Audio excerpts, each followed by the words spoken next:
не е црква па да се помолиш да однесеш зејтинче од 100 денари да запалиш канделце и он да се дигне. Не бе брат, и он тебе не тебаа 2%, мек е како душа.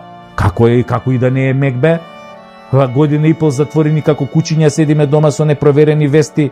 6000 луѓе умреа, од кои десетина што се на некој начин поврзани со тебе и ти трагично ја преживуваш секоја нивна смрт под стреси, без парица, кредити, камати, лихвари, без работица, хаос, и се подмачкано со лажен пиар на владата. Волку помош, толку помош. Читам вчера ги објавиле фирмите кои не ја поминале мартовската плата, а од нив добиле помош. Ало бе, кого е бе ту здрав мозок? Пошто сте ги туриле цифрите за помош. Пола од фирмите добиле од 120 до 230 евра. Замисли ги објавиле во јавност дека им дале помош 120 евра.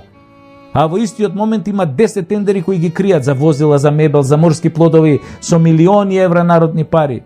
И после како бе да ти се дигне, кога само